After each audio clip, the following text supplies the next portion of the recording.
سامعین و ناظرین، ہم آپ کو مضامین کے بارے میں بتا رہے تھے اور یہ بتا رہے تھے کہ پڑھانے سے زیادہ دیکھنے سے بچے جو ہے نا یہ طالب علم سیکھتے ہیں، مشاہدے سے زیادہ اچھا سیکھا جا سکتا ہے۔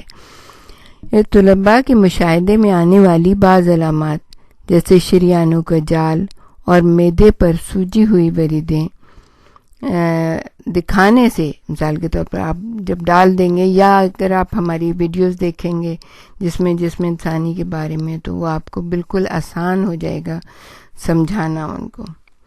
استاد انہیں یہ سمجھنے میں مدد دے سکتا ہے کہ مختلف علامتوں کا آپس میں کیا تعلق ہے اور وہ کیوں واقع ہوتی ہیں، لیکن اس کے لیے انہیں جگر اور اس کے کام کے بارے میں مزید پڑھنا پڑے گا اور ہماری ویڈیوز کو بھی دیکھنا پڑے گا اور سننا پڑے گا۔ یہ مطالعہ سوال و جواب سے کیا جا سکتا ہے۔ اساتذہ کچھ حقائق فراہم کرتے ہیں لیکن کوشش یہ کرتے ہیں کہ طلباء خود جوابات معلوم کریں۔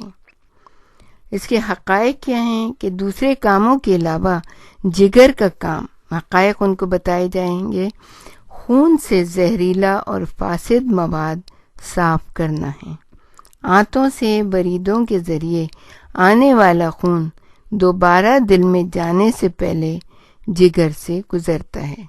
آپ سوال بھی کر سکتے ہیں کہ اب کون بتائے گا کہ شراب جگر کو کیوں نقصان پہنچاتی ہے؟ طلباء کے جوابات پر رد عمل بھی ہو سکتا ہے کہ ٹھیک ہے، شراب ایک زہر ہے، جگر اسے خون سے نکالنے کے لیے کام کرتا ہے۔ اگر کوئی برسوں تک خوب شراب پیے تو جگر خود زہریلا ہو جائے گا۔ اگر مریض اچھی خوراک نہ کھائے تو نقصان اور زیادہ ہو جائے گا۔ پھر حقائق بھی ڈسکس کیے جا سکتے ہیں کہ خراب جگر ایک بند فلٹر کی طرح سے ہوتا ہے، اس میں سے خون صحیح طرح نہیں گزر سکتا، اس لیے اسے دل تک پہنچنے کے لیے دوسرے راستے چاہیے ہوتے ہیں۔ اس کے علاوہ چونکہ جگر خون کو روکتا ہے، اس لیے وریدوں میں دباؤ زیادہ ہوتا ہے، چنانچہ وریدوں اور خون کی چھوٹی نالیوں سے شفاف مائع یا سیرم خارج ہونے لگتا ہے۔ یہ بھی سوال کیا جا سکتا ہے کہ ان حقائق سے سروسس کی کن علامات کی وضاحت ہوتی ہے۔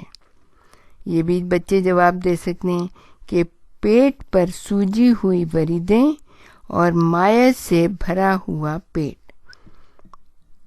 ایسوفیگس میں وریدیں بھی سوج جاتی ہیں اور بعض اوقات پھٹ بھی جاتی ہیں، جس سے خطرناک جریان خون ہو سکتا ہے۔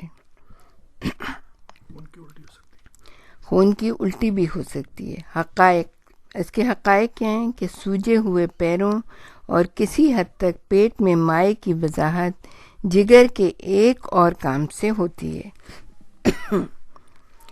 جگر ہضم ہوتی غذا سے نئے لحمیات بناتا ہے